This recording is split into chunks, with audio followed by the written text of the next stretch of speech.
சரி சார். முதல்ல வந்து நம்ம ஜோதிட சாஸ்திரத்துல வந்து பேசிக்கா கிருஷ்ணமூர்த்தி ஜோதிட முறை படிக்கின்ற பட்சத்துல முதல்ல அடிப்படையான சில விஷயத்தெல்லாம் படிச்சிருந்தோம். அதாவது ராசி காரகத்துவம் படிச்சோம். அதுக்கு அடுத்து வந்து கிரக காரகத்துவம் படிச்சோம், பாவ காரகத்துவம் படிச்சோம். எப்பயுமே வந்து ராசி, கிரகம், பாவம் இந்த 3 காரகத்துவத்தை வந்து நம்ம தெளிவா தெரிஞ்சுக்கணும்னா பலன் சொல்றதுக்கு வந்து ரொம்ப எளிமையா இருக்கும் அப்படின்னு சொல்லலாம். முதல்ல அடிப்படையான சில அந்த விஷயத்த படிச்சோம். அதுக்கப்புறம் வந்து நம்ம வந்து ஜோதிட சாஸ்திரத்துல வந்து எந்த கேள்வி கேட்டாலுமே இந்த 5 வகையான வழிமுறையை ஃபாலோ பண்ணணும், அதாவது இந்த 4 வகையான வழிமுறையை ஃபாலோ பண்ணணும் அப்படின்னு சொல்லியிருந்தேன். முதல்ல வந்து உண்டா இல்லையா பாக்குறது, எஸ் ஆர் நோ அப்படின்னு சொன்னோம். 2வது விஷயம் வந்து நடக்கும் அப்படின்னு வந்துச்சுன்னா எப்போது நடக்கும் அப்படின்றது 2வது விஷயம். 3வது விஷயம் வந்து எது போல நடக்கும் அப்படின்னு சொல்லியிருந்தேன். 4வது வந்து எவ்வளவு நடக்கும், 5வது வந்து எங்க நடக்கும் அப்படின்னு இந்த 5 விதமான கேள்விக்கு வந்து நம்ம பதில் சொல்லணும் அப்படின்னு சொல்லியிருந்தேன்.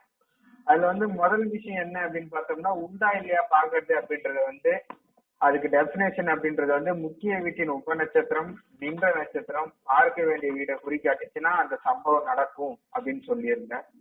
சரிங்களா? இது வரைக்கும் உங்களுக்கு டவுட் இருக்கா? இல்ல ஓகே சார். ஓகேங்களா? அதுக்கு அடுத்து முதல் கேள்வி முக்கிய வீட்டின் உப நட்சத்திரம், நின்ற நட்சத்திரம், பார்க்க வேண்டிய வீடுகளை குறிக்காட்டினால் அந்த சம்பவம் நடக்கும். இது முதல் விஷயம். முதல் கேள்வி பதில். 2வது கேள்விக்கு என்ன பதில், எப்போது நடக்கும் அப்படின்னு பாக்குறதுக்கு அந்த பாவ குறிகாட்டிகள் எடுக்கிறோம். இப்ப திருமணம்னா 2, 7, 11 பாவ குறிகாட்டி மட்டும் எடுக்கிறோம். சரிங்களா? இப்ப இருக்கக்கூடிய தற்சமயம் இருக்கக்கூடிய ஆளு கிரகத்தை எடுத்து அதுல தினாதிபதி, லக்கணத்தோட ராசி அதிபதி, நட்சத்திராதிபதி, சந்திரனோட ராசி அதிபதி, நட்சத்திராதிபதி, லக்கணத்தை பாக்குற கிரகம், லக்கணத்துல இருக்கிற கிரகம், சந்திரனை பாக்குற கிரகம், சந்திரனுக்கு கூட முன்ன பின்ன 3 டிகிரில இருக்கக்கூடிய கிரகங்கள், இதை எடுத்துக்கணும். Correct sir. அதுக்கு அடுத்து வந்து அது கூட ராகு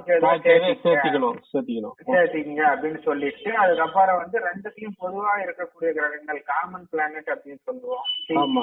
அதுல வந்து எடுத்துட்டு தசா புத்தி அந்தரம், அதாவது காமன் பிளானட்ல இருக்கக்கூடிய கிரகம் நடப்பு தசையா இருக்குதான்னு பாக்குறோம். அது இல்லையா அதுக்கு அடுத்து வரக்கூடிய தசையை பிக்ஸ் பண்றோம். சரிங்களா? புத்தியை பிக்ஸ் பண்றோம், அந்தரத்தை பிக்ஸ் பண்றோம். சுயதசை, அதாவது சுயதசை சுய புத்தியை விட்டுறோம். அது வந்து சுய அந்தரம், சுய புத்தி சுய அந்தரத்தையும் விட்டு நம்ம எடுப்போம். காமன் பிளானட்ல ஒரே ஒரு கிரகத்துக்கு மேல வந்தா எடுத்துக்கிறோம். சரிங்களா? இது வரைக்கும் வந்து நம்ம எப்போது நடக்கும் அப்படின்ற விஷயத்த பார்த்தோம். எது போல நடக்கும் அப்படின்றது அந்த பாவத்தோட உப நட்சத்திரம் சொல்லுவோம். அந்த பாவத்தோட உப நட்சத்திரம் தரராசியா, சிறராசியா, உபராசியா, நெருப்பு, நிலம், காற்று, நீர், அந்த பஞ்சபூத தத்துவம், ஒரு கால் ராசியா, பல கால் ராசியா, அந்த ராசி காரகத்துவம், கிரக காரகத்துவம், அந்த கிரகத்தோட தன்மை, பாவ காரகத்துவம், இந்த மாதிரி 3 வகையான விஷயத்தையும் அப்ளை பண்றது எது போல அப்படின்னு சொல்றோம். அதுக்கு அடுத்து வந்து எவ்வளவு நடக்கும் அப்படின்ற விஷயத்துக்கு வந்து ஒரு கால் ராசியில விழுந்த 1, அதாவது ஒற்றை ராசின்னு சொல்லுவோம். 2 கால் ராசி, 4 கார்னர் ராசி வந்து 2 கால் ராசின்னு சொல்லுவோம். பல கால் ராசின்னு சொல்லக்கூடிய கடகம், நமக்கு அப்புறம் வந்து விருச்சிக ராசி, இதுல இருந்தா பல வகையான தன்மைகள் நடக்கும் அப்படின்னு சொல்லியிருக்கோம். அதுக்கு அடுத்து வந்து எங்க நடக்கும் அப்படின்ற விஷயத்த வந்து 3, 9, 12 எல்லாம் குறிக்காட்டினா வெளியூர்ல, 1, 4, 10 எல்லாம் குறிக்காட்டினா உள்ளூர்ல அப்படின்ட்டு பேசிக்கா இந்த 5 வகையான பதில சொல்லணும் அப்படின்னு நான் உங்களுக்கு முடிச்சிருந்தேன். இது வரைக்கும் என்ன டவுட் என்ன சொல்லுங்க, அதுக்கு அடுத்து நான் உங்களுக்கு ஃபர்தரா. இல்ல அதுல வந்து அந்த நிலம், நீர், அது என்னது, அந்த இது நெருப்பு, நிலம், காற்று, நீர், அந்த இது வந்து அதுவும் வந்து எங்கன்றதுக்கு உபயோகப்படுத்தணும் இல்லையா?